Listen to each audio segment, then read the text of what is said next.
Hello दोस्तों, स्वागत है आप सभी का आपके अपने यूट्यूब चैनल बी लर्न में। दोस्तों, आज के इस वीडियो में हम मानव शरीर के विभिन्न अंग तंत्र के अंतर्गत श्वसन तंत्र, रिस्पिरेटरी सिस्टम के बारे में पढ़ेंगे। सबसे पहले देखते हैं दोस्तों कि श्वसन होता क्या है। श्वसन एक आक्सीकारक एवं ऊर्जा प्रदान करने वाली प्रक्रिया है जिसमें जटिल कार्बनिक यौगिकों, फॉर एग्जाम्पल कार्बोहाइड्रेट, वसा, प्रोटीन के टूटने से सरल कार्बनिक यौगिक बनते हैं। इस क्रिया को ही श्वसन कहते हैं। और जो तंत्र श्वसन की क्रिया को संपन्न कराते हैं उन्हें श्वसन तंत्र कहते हैं।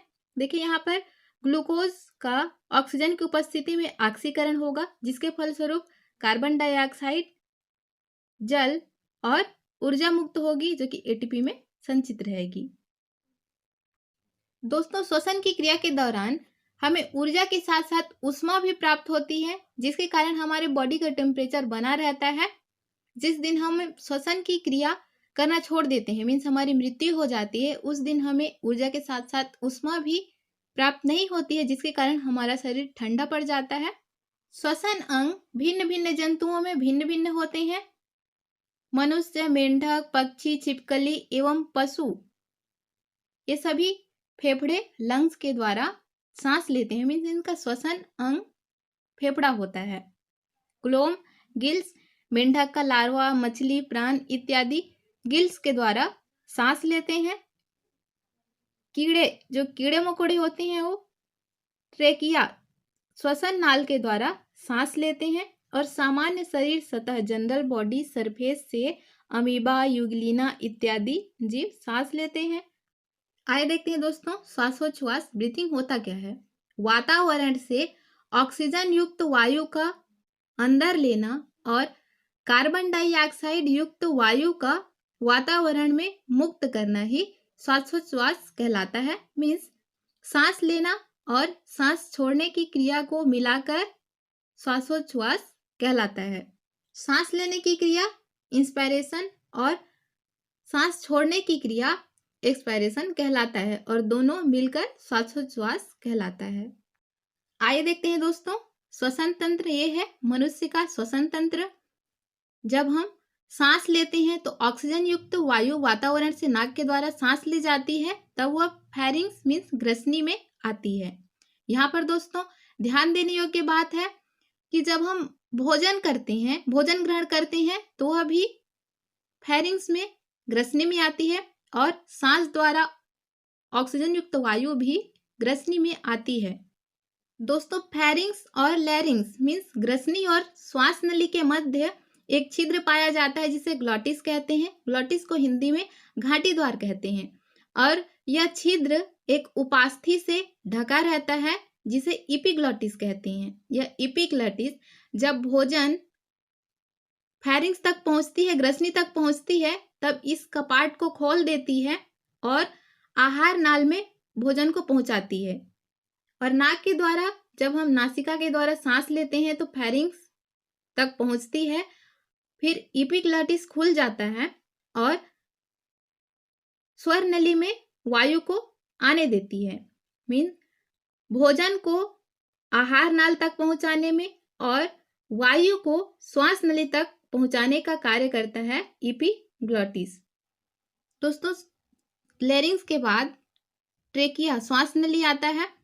श्वास नली को कार्डिलैक्स पकड़े रहता है ताकि जब ट्रेकिया में वायु ना हो तो वह सिकुड़ ना जाए। उसके बाद ट्रेकिया आगे चलकर दो भागों में डिवाइड हो जाती है जिसे ब्रोंकाई कहते हैं, श्वसनी कहते हैं। आगे चलकर ब्रोंकाई और भागों में डिवाइड हो जाती है जिसे ब्रोंकियोल्स कहते हैं। दोस्तों, ये ब्रोंकियोल्स आगे चलकर और कई शाखाओं में बढ़ जाते हैं जिसे एल्वियोलाई कूपिका कहते हैं और इन कूपिकाओं में ब्लड कैपिलरीज पाया जाता है। ब्लड में हीमोग्लोबिन ऑक्सीजन को मीन्स ऑक्सीजन युक्त वायु नासिका से होकर ग्रसनी के बाद स्वर नली के बाद श्वास नली से आते हुए ब्रोंकाई के बाद ब्रोंकियोल्स और ब्रोंकियोल से कूपिका तक पहुंचती है। और इस कूपिका में ब्लड कैपिलरीज पाया जाता है। ब्लड में हीमोग्लोबिन उपस्थित होता है। हीमोग्लोबिन के कारण ही ब्लड का कलर रेड होता है।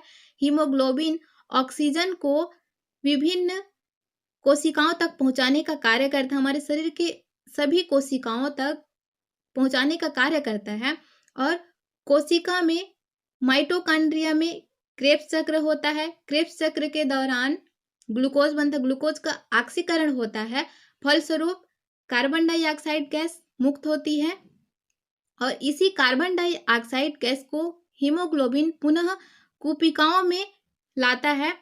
दोस्तों, जब हीमोग्लोबिन कार्बन डाइऑक्साइड युक्त वायु को इन कूपिकाओं तक लाता है, इन कूपिकाओं के ब्लड कैपिलरीज में हीमोग्लोबिन यहाँ पर रह जाता है और कार्बन डाइऑक्साइड युक्त वायु को कूपिकाओं से ब्रोंक्यूल्स के बाद ब्रोंकाई होते हुए, ब्रोंकाई के बाद श्वास नली, स्वर नली, ग्रसनी से होते हुए नाक के द्वारा कार्बन डाइऑक्साइड युक्त वायु को शरीर से बाहर कर दिया जाता है।